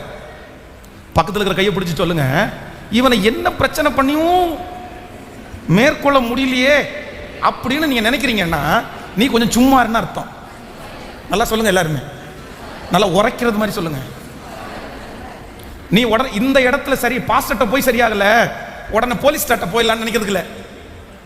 நம்ம நிறைய பேர் அப்படி தான் நினைப்பாங்க. நிறைய பேர் அப்படி சாட்சி கூட சொல்லியிருக்காங்க, பாஸ்டர் நான் பாஸ்டர்ட்ட போனேன் சரியாகல, அப்படியே ஜெபம் பண்ணிட்டு இருக்கும்போது சர்ச்சிலேருந்து வெளியே போனேன்னா ஒரு பிரதர் வந்து என்கிட்ட காரணமே நம்ம கை கொடுத்து பிரைஸ் தி லார்ட் சொன்னாரு. பிரைஸ் தி லார்ட் அப்படின்னு சொன்னேன். நீங்க என்ன பண்றீங்க? வக்கீல் அப்படின்னாரு. உடனே பாஸ்டரால் செய்ய முடியாததை இந்த வக்கீலை அனுப்பி செய்யறதுக்காக தான் கர்த்தர் அனுப்பியிருக்காருன்னு நான் டிசைட் பண்ணிட்டேன். நான் என் கையில் அவ்வளோ, என் தலையில் அவ்வளோ பெரிய பாராங்களை தூக்கி போடுற மாதிரி இருந்துச்சு. அட பொல்லாத ஆவியே, இங்கே இருந்து தப்பிச்சு விட்டது கர்த்தர், அங்கே மாட்டி விட்டது சத்துருன்னு உனக்கு தெரியாமல் போயிச்சே. உன் கண்ணு திறக்காதுக்கு நான் என்ன பண்ண முடியும்? கேட்டா வக்கீல் யார் அனுப்பினதாமா? ஹலோ, கேட்கல? போலீஸ்காரர் யார் அனுப்பினதாமா? ரவுடி. காரணமே இல்லாமல் ஒரு ரவுடி வீட்டுக்குள்ளே வந்தார் பாஸ்டர். எதுக்கு இவர் காரணமே இல்லாமல் வந்தானா? கர்த்தரே கொண்டு வந்தார். யாரை? ரவுடியை. ஆமாம், என்ன பண்ணீங்க அப்புறம் அப்படின்னு கேட்டால், இல்லை அந்த ரவுடியை அனுப்பி எதிரியை கொஞ்சம் தட்டி விடலான்னு பார்த்தேன். ஆமாம், நீங்கள் யாருக்கு விரோதமாக உங்களுடைய யுக்தியை பயன்படுத்தினாலும் கண்டிப்பாக நீங்கள் 0 ஆகிற வரைக்கும் அவங்கள என்ன பண்ண முடியாதுன்னா, சிலரை நீ ஜெயிக்க வேண்டான்னு ஆண்டவர் விட்டுருவார்னா நீங்கள் எதுவும் பண்ணாமல் விட்டுருங்க. அது தன்னை போல என்ன பண்ணுன்னா, அந்த தீயை அமர்த்துகிறவர் கர்த்தர். ஹல்லேலூயா. நீங்கள் செலவு பண்ண ஆரம்பிச்சிங்கன்னா உங்களுடைய செலவு எங்கேயும் போய் எந்த இடத்துல நிற்க வைக்க முடியாது. நீங்கள் 0 வர்ற வரைக்கும் நீங்கள் செலவு பண்ணிட்டு தான் இருக்கணும். அதுக்கு முடிவே கிடையாது. எத்தனை பேர் ஆமோதிக்கிறீர்கள்? ஆண்டவரே, நீர் ஏன் அமைதியாக இருக்கிறீர்? என் விஷயத்தில் இவ்வளவு நடந்தும் நீர் ஏன் மௌனமாக இருக்கிறீர்? எனக்கு ஒன்று தெரியும், எனக்கு விரோதமாய் உருவாக்கப்படுகிற எல்லா ஆயுதத்தையும் அழித்து என் எதிரியை முழுவதும், என் எதிரியினுடைய ஆயுதத்தை அழிப்பதற்காக கர்த்தர் அமைதியாகவே இருக்கிறார். கையை உயர்த்தி நான் நம்புறேன் ஆண்டவரே. முழு பலத்தோட கூட சொல்லுங்க, நான் நம்புறேன், நான் நம்புறேன் ஆண்டவரே. நீர் எவ்வளவு பெரிய தேவன், நீர் எவ்வளவு பெரிய தேவன். ஹல்லேலூயா. இரண்டாவதாக வேகமாக வந்து ஆண்டவர் அமைதியா இருந்த இரண்டாவது ஒரு சம்பவத்தை வாசிக்கலாம். தானியேல் 3ஆம் அதிகாரத்தினுடைய 15வது வசனத்தை வாசிக்க போகிறோம். தானியேலின் தீர்க்கதரிசன புஸ்தகம் 3வது அதிகாரத்தினுடைய 15வது வசனத்தை வாசிக்கலாமா? தானியேலின் தீர்க்கதரிசன புஸ்தகம் 3ஆம் அதிகாரம் 15வது வசனம். இப்போதும் எக்காலம், நாதசுரம், கிண்ணரம், வீணை, சுரமண்டலம், தம்புரு முதலான சகலவிதமான கீர்த்தவாதிகளின் சத்தத்தையும் நீங்கள் கேட்கும்போது தாழ விழுந்து நான் பண்ணி வைத்த சிலையை பணிந்து கொள்ள ஆயத்தமாய் இருந்தால் நல்லது. பணிந்து கொள்ளாதீர்களே ஆயில் அந்நேரமே எரிகிற அக்கினி சூளையின் நடுவிலே போடப்படுவீர்கள். உங்களை என் கைக்கு தப்புவிக்க போகிற தேவன் யார் என்றார். அடுத்த வசனம், சாத்ராக், மேஷாக், ஆபேத் நேகோ என்பவர்கள் ராஜாவை நோக்கி, நேபுகாத் நேச்சாரே, இந்த காரியத்தை குறித்து உமக்கு உத்தரவு சொல்ல எங்களுக்கு அவசியம் இல்லை. நாங்கள் ஆராதிக்கிற எங்கள் தேவன் எங்களை தப்புவிக்க வல்லவராயிருக்கிறார். அவர் எரிகிற அக்கினி சூளைக்கும் ராஜாவாகிய உம்முடைய கைக்கும் நீங்களாக்கி விடுவிப்பார். விடுவிக்காமற் போனாலும் நாங்கள் உம்முடைய தேவர்களுக்கு ஆராதனை செய்வதும் இல்லை, நீர் நிறுத்தின பொற்சிலையை பணிந்து கொள்வதும் இல்லை என்கிறது ராஜாவாகிய உமக்கு தெரிந்திருக்க கடவுது என்றார்கள். அடுத்த வசனம், அப்பொழுது நேபுகாத் நேச்சாருக்கு கடும் கோபம் கொண்டு சாத்ராக், மேஷாக், ஆபேத் நேகோ என்பவர்களுக்கு விரோதமாய் அவனுடைய முகம் வேறு பெற்றது. சூளை சாதாரணமாய் சூடாக்குவதை பார்க்கலும் 7 மடங்கு அதிகமாய் சூடாக்கும்படி உத்தரவு கொடுத்து சாத்ராக், மேஷாக், ஆபேத் நேகோ என்பவர்களை எரிகிற அக்கினி சூளையிலே போடுவதற்கு அவர்களை கட்டும்படி தன் இராணுவத்தின் பலசாலிகளாகிய புருஷர்களுக்கு கட்டளையிட்டான். அப்பொழுது அவர்கள் தங்கள் சால்வைகளோடும் நிசர்தங்களோடும் பாகைகளோடும் மற்ற வஸ்திரங்களோடும் கட்டப்பட்டு எரிகிற அக்கினி சூளையின் நடுவிலே போடப்பட்டார்கள். ஆமேன் சொல்லுங்கள். கர்த்தருடைய பிள்ளைகளே, இந்த இடத்துல ஆண்டவர் சாத்ராக், மேஷாக், ஆபேத் நேகோ என்பவருடைய விஷயத்துல கர்த்தர் ரொம்ப அமைதியா இந்த இடத்துல இருக்கிறார். முதல் விசை இந்த மாதிரி எல்லாரும் அந்த சிறுபத்துக்கு முன்னாடி விழுந்து வணங்கணும் அப்படின்னு சொல்லும்போது எல்லாருமே அப்படியே விழுந்துட்டாங்க. இவங்க மட்டும் அதை செய்யாத உடனே, ஏன் நீங்க அப்படி பண்ணாம இருக்கிறீங்க, என்ன காரணம்? சரி பரவாயில்ல, இதுக்கு முன்னாடி நீங்க தெரியாம கூட பண்ணியிருக்கலாம், இனி ஒரு டைம் அந்த மாதிரி நான் உங்களுக்கு சான்ஸ் கொடுக்குறேன், அந்த நேரத்தில் நீங்க மட்டும் விழுந்து பண்ணீங்க அப்படின்னு சொல்லும்போது அவங்க சொல்றாங்க, இல்லை நாங்க அப்படி பண்ண மாட்டோம், நாங்க தேவர்களுக்கு ஆராதனை செய்ய மாட்டோம், ரொம்ப தீவிரமாய். ஸோ அந்த நேரத்திலே ஆண்டவர் ராஜாவுக்கு ஒரு பயத்தை கொடுத்துருக்கலாம், ராஜாவுக்கு ஆண்டவர் ஒரு திகிலை கொடுத்துருக்கலாம், வானத்தை அப்படியே கருக்க பண்ணி மழை மேகத்தால் மூடி இருக்கலாம். ஆனால் ஆண்டவர் அமைதியா இருந்தார். இப்போ ராஜாவுக்கு கடும் கோபம் வருகிறது, அந்த சூளையை 7 மடங்கு அதிகமாக்க சொல்றாரு. ஆண்டவர் அப்பவும் அமைதியா இருந்தார். அதற்கு பிறகு தன்னுடைய பலசாலிகளை கூப்பிட்டு இவங்க எல்லாருமே கட்டுங்கப்பா அப்படின்னு சொல்றாரு. அவங்கள இருக்க கட்டும் போது ஆண்டவர் அமைதியா இருந்தார். தூக்கி கொண்டு போகும்போது அமைதியா இருந்தார். அவர்கள் தூக்கி கொண்டு போனவர்களே அந்த வெப்பம் தாங்க முடியாம சுருண்டு விழுகிற அளவிற்கு வெப்பம் அதிகமா இருந்துச்சு. ஆனால் அக்கினி சூளையிலே போடுகிற வரைக்கும் என்னுடைய ஆண்டவர் எப்படி இருந்தாருன்னா அமைதியாகவே இருந்தார். கர்த்தருடைய பிள்ளைகளே, சில நேரங்களிலே ஆண்டவர் புயல் காற்றிலே நம்மோடு இருக்கிறத உணர முடியாது, அமர்ந்த தண்ணீரிலே ஆண்டவர் நம்மோடு கூட இருக்க முடியாது. இந்த ஜெபத்தில், இந்த மாதத்தில் இந்த சத்தத்தை கேட்கிற உங்களுடைய வாழ்க்கையிலே ஆண்டவர் இதுலையாவது கர்த்தர் உதவி செய்வார், இப்ப ஆண்டவர் வருவார், இப்ப ஆண்டவர் வருவார் அப்படின்னு நமக்கு நிறைய எதிர்பார்ப்புகள் இருக்கலாம். அவ்வளவுதான், என்னை கட்டுறதுக்கு விட மாட்டார். ஆபிரகாம் தன்னுடைய கத்தியை எடுத்து அப்படியே ஓங்கி குத்த வரும்போது ஆண்டவர் உடனே வர்றாரு, இறங்கி சொல்றாரு, பிள்ளையாண்டான் மேல் கையை போடாத, நீ கொன்றாத, நீ என்னுடைய வார்த்தைக்கு கீழ்ப்படுகிறவன் என்று நான் பார்த்தேன். ஆண்டவர் அதை செய்ய விடாம, அந்த ப்ராசஸை செய்ய விடாம கர்த்தர் உடனே அந்த இடத்துல கர்த்தர் தடுத்து நிறுத்துற. ஒருவேளை சாத்ராக், மேஷாக், ஆபேத் நேகோ அப்படிதான் நினைச்சிருக்கலாம், இந்த இப்ப மழை வரும், இந்த எங்களை தீயில கொண்டு போய் போடுகிறதுக்கு முன்னாடி ஆண்டவர் அந்த தீயை அணைச்சிருவாரு, இப்ப வருவாரு. ஆனா அவர்கள் எதிர்பார்த்து எதுவும் நடக்காம ராஜாவினுடைய வார்த்தையின் படியே அவர்கள் நெருப்பிலே போடப்பட்ட ஆகிவிட்டது. அந்த நெருப்பிலே போட்டார்கள். ஆனா அங்க என்ன நடந்துச்சு அப்படின்னு சொன்னா, ராஜா அந்த தீயில உத்து பார்க்கும்போது இவங்க போட்டது எத்தனை நபர்கள்? 3 பேர். ஆனா அங்க இருக்கிறது எத்தனை பேர் அப்படின்னு சொன்னா, 4வது. அவங்க சொல்லும்போது சொல்கிறார், 4வது இருக்கிற ஆள் தேவ புத்திரரை போல நாங்க பார்க்கிறோம். நம்ம போட்டது 3 பேரு, ஆனா அங்க 4 பேர் இருக்கிறாங்க. அவங்களை திரும்பி வெளியே வரும்போது வேதம் சொல்லுகிறது, அவருடைய முடி கருகவில்லை, அந்த அக்னியினுடைய வாசனை கூட அவர்கள் மேல் படவே இல்லை. கர்த்தருடைய பிள்ளைகளை ஆண்டவர் அமைதியா இருந்ததற்கு காரணம் என்ன அப்படின்னு சொன்னா, என் பிள்ளைக்கு விரோதமாய் எவ்வளவு பெரிய பிரச்சனையை நீ செஞ்சாலும் என் பிள்ளைக்கு ஒரு % கூட ஒரு சேதமும் அணுகாது என்கிறதை கர்த்தர் எதிரிக்கு நிரூபிக்கும்படியாக கர்த்தர் அப்படி செய்தார். உனக்கு விரோதமாய் ஒரு பாளையமே எழும்பினாலும், உங்களுக்கு விரோதமாய் ஒரு பெரிய யுத்தம் வந்தாலும் நீங்க பயப்பட வேண்டிய அவசியம் இல்லை. கர்த்தர் வாக்கு கொடுக்கிறார், ஒன்றும் உங்களை சேதப்படுத்த மாட்டாது. சொல்லுங்க பார்க்கலாம், ஒன்றும் உங்களை, சத்தத்தை உயர்த்தி சொல்லுங்க, ஒன்றும் உங்களை சேதப்படுத்த மாட்டாது. நீ அவங்க கொடுக்கிற ப்ரெஷர்ல நீங்க அவ்வளவுதான், துண்டக்கானம் துணியக்கானம் ஓடுவீங்கன்னு நினைப்பாங்க. அவங்க கொடுக்கிற ப்ரெஷர்ல அந்த வேலையை விட்டு நீங்க நின்றுவீங்கன்னு நினைப்பாங்க.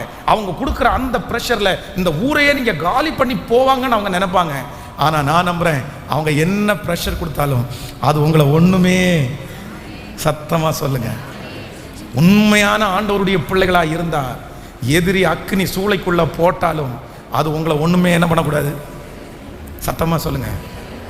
நமக்கு நிறைய பேருக்கு யாராவது ஒருத்தர் திட்டாங்கன்னா உடனே அழுதுட்டு கொண்டிருப்பாங்க, ஐயோ போயிடுச்சு. ஆனா பைபிள்ல இருக்கிற பரிசுத்தவான்கள் எல்லாம் சிறைச்சாலையிலே ஜாலியா கையை தட்டி ஆராதிச்சுட்டு இருந்தாங்களாமா. ஆமே, நீங்க எதிரிக்கு கொடுக்குற பெரிய தண்டனை என்ன தெரியுமா? எதிரிக்கு கொடுக்குற பெரிய தண்டனை அவனுக்கு முன்னாடி அழுறதில்ல. ஹலோ, அவனுக்கு முன்னாடி அழுறதில்லை, அவங்களுக்கு முன்பாக அழுகிறது கோலை, அவர்களுக்கு முன்பாக வருத்தப்படுற. அதுக்காக அவங்களுக்கு முன்னாடி நீ என்ன வேணாலும் பண்ணு, என்ன ஒன்றும் பண்ணாதுன்னு ஹெட்வைட் எல்லாம் ஆக வேண்டாம். மனசுக்குள்ள நீங்க என்னதான் என்ன 7 மடங்கு அக்னி சூளைக்குள்ள போட்டாலும் எங்களை காக்கவும் எங்களுக்கு விடுவிக்கவும் 4வது நபராக எங்களோடு உலாவுகிற ஒரு கர்த்தர் இருக்கிறார். நீ அனுப்புகிற எந்த ஆயுதமும் எங்களை சேதப்படுத்தாது. நீங்கள் அனுப்புகிற எந்த ஆயுதமும் எங்களை ஒன்றும் செய்ய முடியாது. எத்தனை பேரை ஆமோதிக்கிறீங்க? கைகளை அசைத்து ஒரு ஹல்லேலூயா சொல்லுங்க. கர்த்தர் அமைதியா இருக்கிறார். கர்த்தர் ஏன் அமைதியா இருக்கிறார் அப்படின்னு சொன்னா, என் பிள்ளைக்கு விரோதமாய் எந்த ஆயுதத்தை ஏறெடுத்தாலும் அது ஒன்றும் அவனை சேதப்படுத்த எதிரிக்கு காண்பிச்சு கொடுக்கறதுக்காக தான் கர்த்தர் அமைதியாக இருக்கிறாரு. நீங்கள் எவ்வளவு பலசாலிகள் என்கிறதை கர்த்தர் காமிச்சு கொடுப்பாரு. உங்களோடு கூட இருக்கிற பெரிய தேவன் யார் என்கிறதை கர்த்தர் எதிரிக்கு நிச்சயமாய் காண்பித்து கொடுப்பார். நம்புறவங்க அப்படியே கைகளை மேலே உயர்த்தி சொல்லுங்க பார்க்கலாம், நான் நம்புறேன் ஆண்டவரே, நான் விசுவாசிக்கிறேன். ஹல்லேலூயா. இவ்வளவு தொந்தரவு கொடுத்தோம், இவ்வளவு பிரச்சனை கொடுத்தோம், இவ்வளவு மனபாரத்தை கொடுத்தோம், இல்லை ஹல்லேலூயா, அவங்க இருதயத்தை மாற்றுவதற்கோ உடைப்பதற்கோ ஒருவராலும் முடியாது, ஒருவராலும் முடியாது. ஏனென்றால் எங்களை பலப்படுத்துகிற கிறிஸ்து எங்களோடு கூட இருக்கிறார். எங்களை பலப்படுத்துகிற கிறிஸ்துவினால் எல்லாவற்றையும் செய்ய எங்களுக்கு பலன் உண்டு. அவர்கள் அந்த தொந்தரவு கொடுக்க கொடுக்க கொடுக்க இன்னும் பலத்தை கர்த்தர் தருவார், இன்னும் பலத்தை, இன்னும் ஆரோக்கியத்தை கர்த்தர் தருவார். ஆமென். ஒரு முடி கூட கருகி போவது. ஹல்லேலூயா. ஒவ்வொருத்தரும் ஜெபிக்க வேண்டியது என்ன அப்படின்னா, அவங்க பிரச்சனை பண்ண ஆரம்பிச்சதிலிருந்து நீங்க குறைஞ்சு போகக்கூடாது. ஆண்டவர் உங்களை என்ன பண்ணணும்னா, கர்த்தர் உங்களை வளர பண்ணணும், கர்த்தர் உங்களை நிற்க பண்ணணும். இந்த பலிபீடத்திலிருந்து இந்த மாதத்தினுடைய இந்த ஃபர்ஸ்ட் வாரம் உங்க எல்லாரையுமே பிளஸ் பண்றேன், உங்க எல்லாரையுமே ஆசீர்வதிக்கிறேன். ஆமென். என்ன மிரட்டல் வந்தாலும் அவங்களுக்கு முன்னாடி உங்களை எப்படி கர்த்தர் நிற்க வைக்க போறாருன்னா, நம்ம மிரட்டலுக்கெல்லாம் அவன் பயப்பட சொல்லுங்க, அந்த மாதிரி ஒரு பிம்பத்தை கர்த்தர் எதிரிக்கு முன்னாடி சத்தமா சொல்லுங்க. அதான் ஆண்டவர், அதான் கர்த்தர், அதான் தேவன். ஆமென் சொல்லுங்க. ஆனா நம்ம நேரத்தில் உள்ளுக்குள்ள பயம் இருக்கும், உள்ளுக்குள்ள அச்சம் இருக்கும். ஆனா வெளியில ஆண்டவர் நிறைய பேரை காமிக்கும் போது எப்படி தான் காமிப்பாரு, அவனெல்லாம் ஒண்ணுமே பண்ண முடியாதுப்பா, அவன்லாம் அப்படிலாம் பயப்படுற ஆள்லாம் கிடையாது. நீ அவனோட போராடுறது வேஸ்ட்டு, நீ அவனோட சண்டை பண்ணுறது வேஸ்ட்டு. அவெல்லாம் தூக்கி போட்டு கேட்கல, நான் வாயிலே வர மாட்டேங்குது. நம்ம தான் நிறைய பேர் தூக்கியே போட மாட்டோம் போல இருக்குது. உங்களை பார்த்து எதிரிகள் என்ன சொல்லணும் தெரியுமா? இப்படி தான் சொல்லணும், இப்படி தான் சொல்லணும். அவன்லாம் அப்படியெல்லாம் பயப்படலாம் மாட்டான், அவெல்லாம் தூக்கி போட்டு போயிட்டே இருப்பான். அவன் பாரு, நீ நைட்டு போய் பாரு, கொரட்டை விட்டு தூங்கிட்டு இருப்பான் பாரு, நிம்மதியாக தூங்கிட்டு இருப்பாரு. நீ தான் இங்கே நினச்சிட்டே இருக்க அவன் தூங்காமல் இருக்கான்னு. அவனுக்கு அதெல்லாம் சொல்லுங்க. அப்படிப்பட்ட ஒரு ஸ்தானத்தில் ஆண்டவர் உங்களையும் என்னையும் கொண்டு வரணும்னு இந்த பலிபீடத்திலேருந்து நான் ஆசைப்படுறேன். ஹல்லேலூயா. அந்த மாதிரி ஒரு நாள் உங்களுக்கு வருவதாக.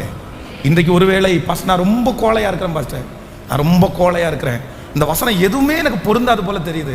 ஏன் அப்படின்னு சொன்னால், அவங்க ஒரு சின்ன வார்த்தை சொன்னாலே என்னால் தாங்க முடியல, அவங்க ஒரு சின்ன பிரச்சனை பண்ணினாலே எனக்கு எல்லாமே போனது மாதிரியே தோணுது. எனக்கு அது இதனால் எத்தனையோ இடத்துல நான் தோற்று போய் வந்தேன்.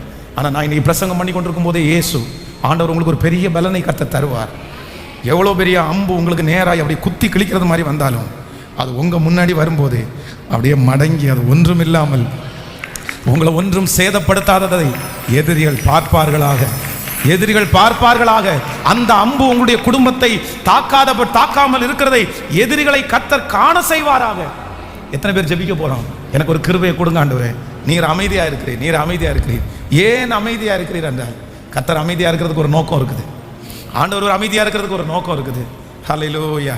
நான் கோழை அல்ல, நான் தைரியசாலின்றதை அவங்க முன்னாடி கர்த்தர் காண்பிக்க பண்ண போகிறார். ஆமென். எப்படி இருக்கும் பாருங்களேன், அந்த சீனை நினைச்சு பாருங்க, சீனை நினைச்சு பாருங்க. அவ்வளோ உச்சகட்ட கோபத்தில் 7 மடங்கு அக்கினி சூளையில ஏற்றி இருக்கும்போது எல்லாரும் நினைச்சிட்டு இருப்பாங்க, இவங்க கடவுள் இப்போ காப்பாற்றிடுவாடா, ஒரு மலையை அனுப்பிடுவாருன்னா பார்க்க காப்பாற்றவே இல்லை. அப்படியே தூக்கி கொண்டு போய் உள்ளே போடும்போது, போட போனவங்க செத்து விழும்போது இவங்களுக்கு இந்த நிலைமை என்ன, உள்ளே போனவங்களுக்கு எந்த நிலைமையும். நல்ல வேலை நம்ம இயேசுவை தெரிஞ்சா கூட அமைதியாக இருந்துட்டோம். ஒரு வேளை நம்மளை மாதிரி 4-5 பேர் அங்கே இருந்தால் அப்படி தான் சொல்லியிருப்பாங்க. நல்ல வேலை இயேசு. நேற்றைக்கு ராத்திரி ஏன் கேட்டான்னு தெரில, என்னுடைய மூத்த மகன் ஜூடா வந்து நான் வந்து அப்போ தான் ஜெபம் பண்ணிட்டு இருக்கிறேன், அவன் சாப்பிட்டுட்டு இருக்கிறான். என்னை பார்த்து ஒரு கேள்வி அவன் கேட்டான், எனக்கு ரொம்ப ஆச்சரியமாக இருந்துச்சு. என்ன கேட்டான் அப்படின்னு சொன்னால், டாடி இந்த தானியலை வந்து சிங்க கெவியில் போட்டாங்கல்ல, அந்த மாதிரி ஒரு சிச்சுவேஷன் வந்தால் நீங்கள் என்ன பண்ணுவீங்கன்னு கேட்டேன். இல்லை நான் கேட்டேன், திடீர்னு வந்து இதை ஏன் என்கிட்ட கேட்குற அப்படின்னு கேட்டேன். இல்லை எனக்கு கேட்கணும்னு தோணுச்சு. என்னதான் இருந்தாலும் அந்த மாதிரி ஒரு சிச்சுவேஷன்ஸ் வரும்போது நிறைய பேர் வந்து சரி ஜீசஸ் மன்னிச்சிருவாங்க, நம்ம இந்த ஒரு டைமும் அந்த இடத்துல தப்பிச்சு போகலான்னு தானே பார்ப்பாங்க. அந்த மாதிரி ஒரு சிச்சுவேஷன் தான் நீங்கள் என்ன பண்ணுவீங்கன்னு கேட்டேன். அப்போ நான் என்ன சொன்னேன்னா, இல்லை நான் கண்டிப்பாக ஆண்டவரை மறுதலிக்கலாம் மாட்டேன், அந்த சிச்சுவேஷனில் செத்தா கூட பரவாயில்ல அப்படின்னு சொல்லிட்டு நான் ஏற்றுக்குவேன் அப்படின்னு சொன்னேன்னு. ஓ அப்படியா அப்படின்னா ஏன் கேட்டான் அப்படின்னு தெரில, எனக்கு இப்போ ஞாபகம் வருது. ஸோ நம்ம நிறைய பேர் வந்து ஒருவேளை அந்த மாதிரி ஒரு சிச்சுவேஷன்ஸ் ஏதாவது வந்துச்சு அப்படின்னா நம்மளால் நிறைய பேர், ஆண்டவரே அமைதியாக மட்டும் இருந்துடாதீங்க, ஆண்டவரே அமைதியாக மட்டும் இருந்துடாதீங்க, ஆண்டவரே தீக்குள்ள மட்டும் என்ன கொண்டு போய் விடுறது விட்டுறாதீங்க, ஆண்டவரே எப்படியாவது இந்த அக்னி அழிச்சிருங்க, ஆண்டவரே அழிச்சிருங்க, ஆண்டவரே மழையை அனுப்புங்க, ஆண்டவரே. நம்ம நிறைய பேர் அப்படி தான் ஜெபம் பண்ணுவோம். ஆனால் ஆண்டவர் அமைதியாகவே இருந்தார். ஏன் அப்படின்னு சொன்னால், என்ன பிரச்சனைக்குள்ளே அனுப்பும் ஆண்டவரே, என்ன போராட்டத்துக்குள்ளே அனுப்பும் ஆண்டவரே, ஆனா அந்த பிரச்சனைக்குள்ள நான் போய் நின்று என்னிலே ஒரு சேதமும் காணாததை பார்த்து என் எதிரிகள் ஆச்சரியப்படுற அளவிற்கு ஆமென். கரங்களை தட்டி கொண்டிருக்கும் போதே அந்த மகிமை ஒவ்வொருவர் மேலும் நிலையாய் ஜீசஸ் ஹalleluya. அப்படியே எழுப்பி நிற்கலாமா? எல்லாரும் எழுப்பி நிற்கலாமா?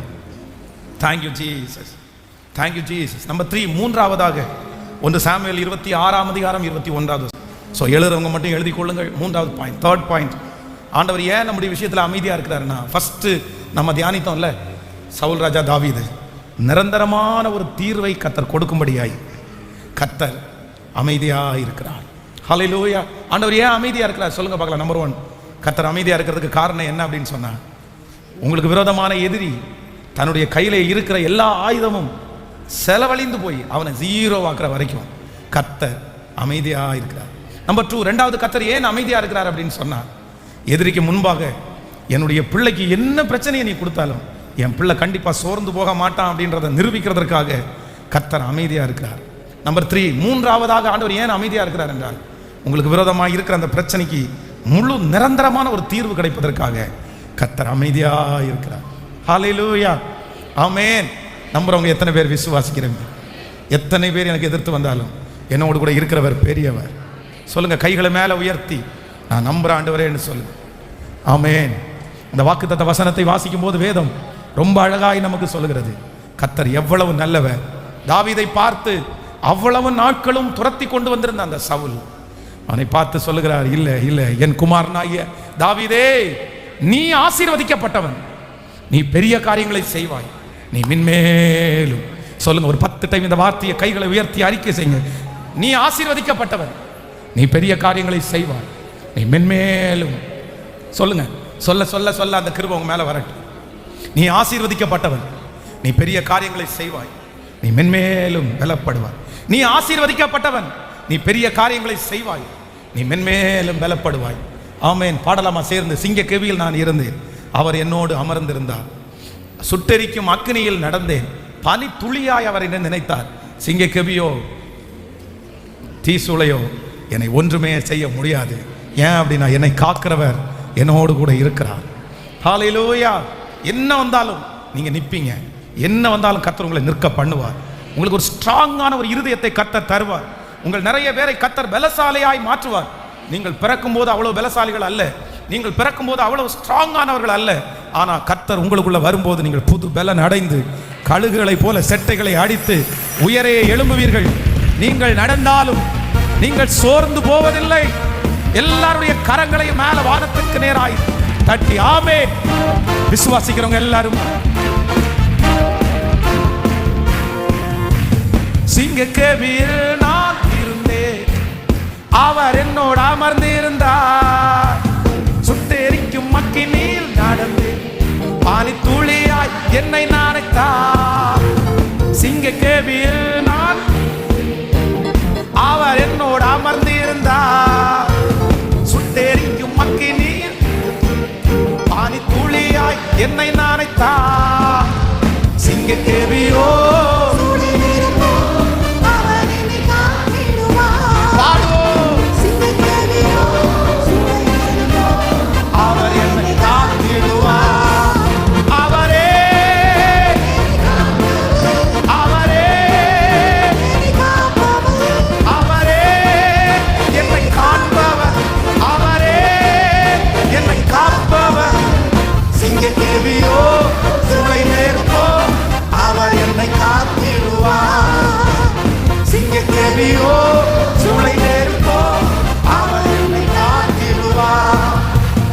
எதிரிகள் என்னை சுற்றி வந்தால் தூத சேனைகள் கொண்டு காப்பாரே.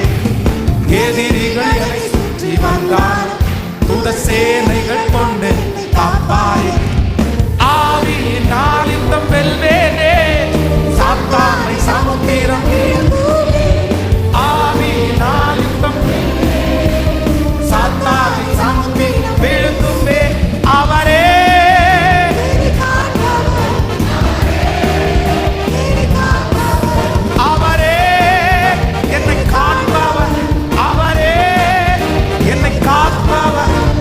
சிங்கக்கேவியோ சூளை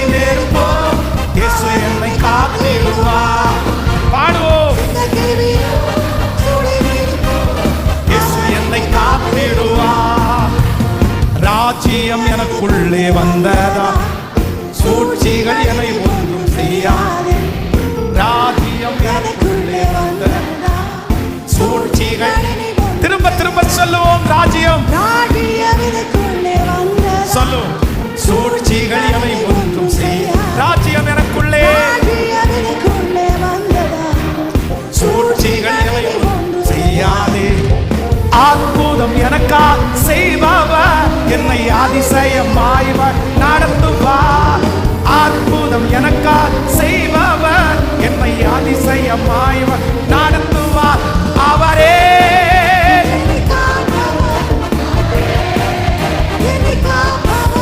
இயேசுவே